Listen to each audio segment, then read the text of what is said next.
ano ba yung mga unang upgrades na essential daw. So marami doon ang sagot. Box light or headlight, yan, ganyan. Stock headlight. Hi. Alright, so ayan, nakita niyo yung stock headlight. Ngayon naman papakita ko sa inyo yung retrofit headlight from the retrofit shop.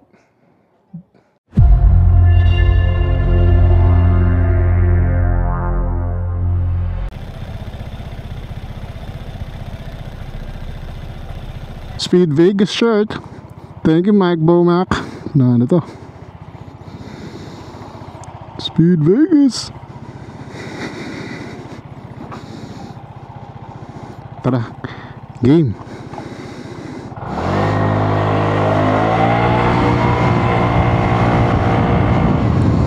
Approximately 34 hours before the Vespa Tourism Rally, and meron tayong ihahabol na essential upgrade for this one, ano.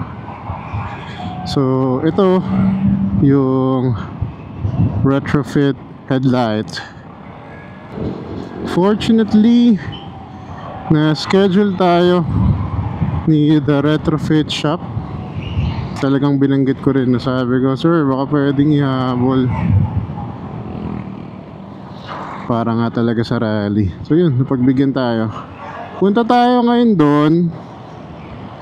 Located siya sa Pasig. May pasok lang tayo earlier, kaya tanghali na. Later papakita ko sa inyo yung comparison ng stock headlight ng Vespa Primavera sa gabi versus sa retrofit. So far yung retrofit talaga yung pinakamalakas yung bato sa lahat ng nakita ko. Comparing it sa tune, any version ng tune parang di tatapat eh.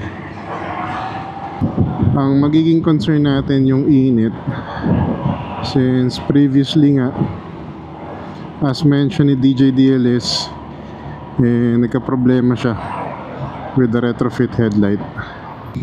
So later, linawin din natin with the retrofit shop kung ano ba yung difference nung retrofit lang, which is binanggit nila worth 10,000, versus yung complete headlight set, which is 16 or 17,000 naman. So luckily yung sa atin, complete headlight set yung nakuha natin. And ito kasi nakuha natin siya at a very good deal from a friend, si Shem. Thank you, Shem. Hindi niya kasi magagamit, kaya tayo na yung kumuha. Sana okay na yung ano nito, yung wind noise pala. Dalawang video na yung ano eh, dalawang video na yung medyo rinig mo yung wind noise. I'm not sure kung nabago ko ba yung gain ng microphone ng DJI Mic 2, kaya biglang naririnig na yung wind noise. Pero kanina binalik natin sa -5 gain. Same setup pa rin naman tayo, yun lang yung in-adjust natin. Meron pala akong in-upload na video ngayon, nakaschedule siya ng oras pa, 7 PM ba? 7 PM tonight. So obviously mauuna nyo mapanood yun kaysa dito. If nauna nyo naman nakita to, search nyo. Tungkol yan dun sa initial natin na review with Jersey Mate. Medyo nagmamadali lang tayo ngayon kasi sabi ni the retrofit shop hanggang alas 3 lang. So dito tayo dadaan sa Kaingin Road sa tabi ng airport. Ayun, ako nakita yung aeroplano doon. Tapos tawid tayong C5. Tapos kanan tayo ng Chendesitas. Kung familiar kayo sa daan na to, laki ng in-improve. Natanggal na yung bahay sa side na to. Hindi ka na ikot doon sa kabila. So isang diretso na lang talaga siya. So alam nyo rin pala kasi, isa sa laging sagot ng mga tao kapag kami nagtatanong sa mga groups, Vespa groups, ganyan, ano ba yung mga unang upgrades na essential daw. So marami doon ang sagot, busina, tapos aux light or headlight, yan, ganyan. Yung iba, brakes, brake system, ganyan. Matagal na rin talaga na gusto nating kumuha before aux light. Kung tinitingnan kong aux light before, yung Helix, kaso kasi nga is meron siyang separate na switch na kailangan. So ayoko nun, parang iba nakalaylay dito, yung iba naka-clip dito. So iba-iba. Yung iba naman top. So hanggang hindi ko na siya na-i-update or hindi ko na siya nagawa. Tapos ngayong Vespa Rally, para sa akin hindi na pwedeng hindi ka mag-upgrade ng ilaw. Ortigas Avenue, senior na tayo. Sabi ni Waze, 1 kilometer away na lang.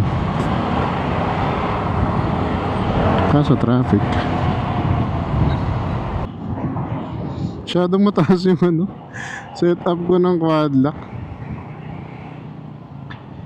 Yung side mirror mount ko kasi na Moto ACCS, again, hindi yan kasya dito sa bracket natin. So dapat papabawasan ko siya. Kaso hindi ko naman makita. So yun, banda. Doon pa naman Shell. Sana ito. Yun, retrofit siya. There you go.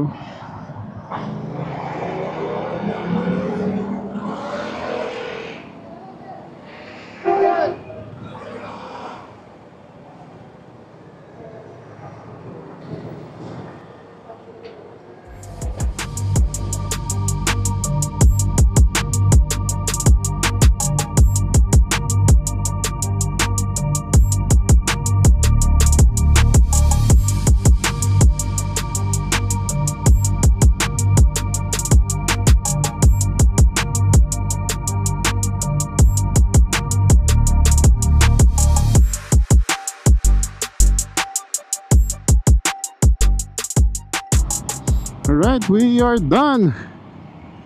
Kabit na natin yung ating retrofit headlight. So nandun tayo mga 2 o'clock. Currently 4:12. Yun, so, naghintay lang tayo saglit kasi may ginagawa sila kanina. Pero nung mismong itong unit na natin yung gagawin, mabilis na lang naman. So ito, walang daytime running light. Ang mangyayari daw, pwede mong palagyan, pero parang iilaw na lang yung bilog kanina. Ang difference pala nung 10K and 17K is, sa 10K aantayin mo, ililipat nila from your stock headlight na unit. So papalitan nila mismo. So medyo matagal daw yun kapag papagawa mo. Kapag yung complete headlight set naman yung kinuha mo, yung stock headlight na housing mo, makukuha mo pa rin.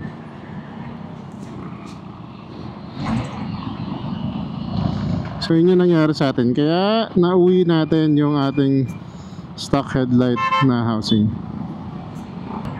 May isang sinasabi rin si kuya, hindi pa pala to yung angel eyes. Kasi daw yung angel eyes with the current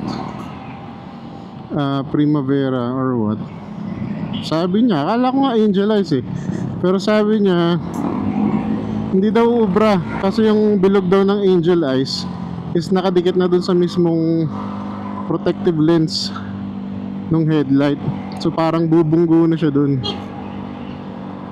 kaya hindi angel eyes yung kinabit. Anyway, as long as pwedeng lagyan ng switch for daytime running light, or depende, tingnan natin kung di naman sobrang init, hindi iwan na natin ganito. Singit ko lang din, kanina pa lang habang nag-aantay ako, kinakalikot ko ulit yung helmet. Tapos nakita ko may isang button para sa check pads na hindi naka-pin. So sa ngayon parang somehow nag-improve, nawala yung hangin. Malaman natin mamaya at a higher speed. Nabanggit din ni brother kanina na yung moist magiging normal,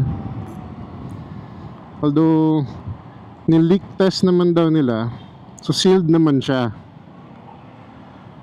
Ang magiging problema lang kung sakali is kung mabarahan ng tubig, that's the time daw na kailangang ibalik agad sa kanila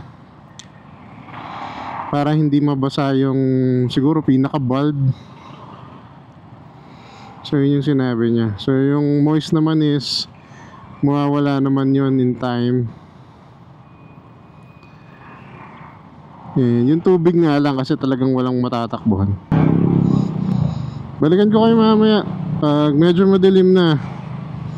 So traffic din dito para mapakita ko sa inyo yung resulta. Ito, retrofit shop headlight.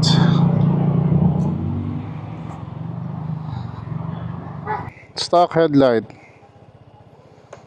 high, low, high, low. Ito naman yung kapag may ilaw sa paligid.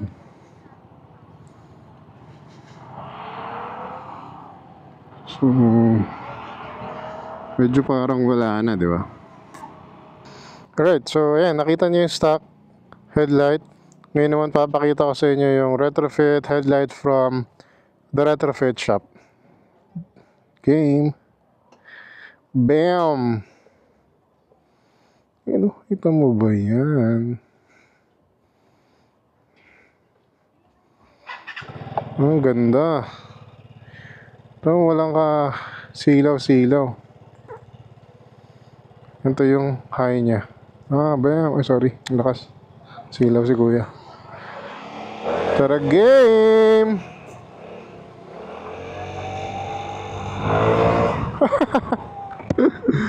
Sayang liwanag. Liwanag ang buhay. Naman dalawang linya. Over. Ganda ng cut off ng ilaw.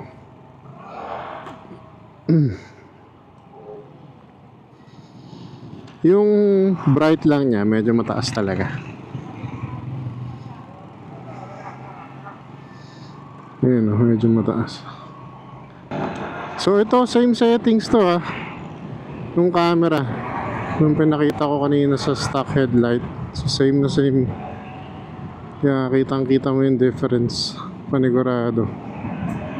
Tatanong nga ako kanina kung meron silang all weather, yung kulay amber.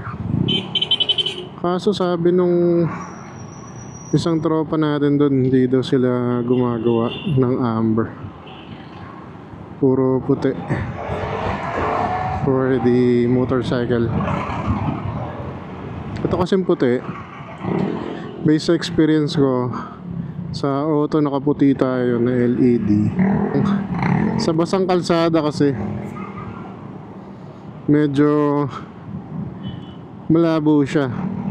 Kaya maganda talaga yung all-weather na amber or dilaw kapag ka yan, ganyan, halimbawang basa ang kalsada.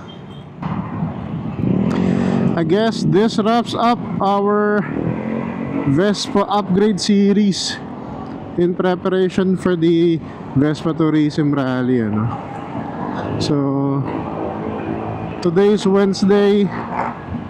Ang take off sa MOA Globe is Friday midnight or mga Thursday ng 10 or 11. So kita-kits tayo sa mga sasama. Ingat tayong lahat, and may we all have a safe journey, and let's enjoy the ride. Yun lang muna for this one. Yun lang muna for today. Kita-kita tayo sa Subic. Until the next one, babush!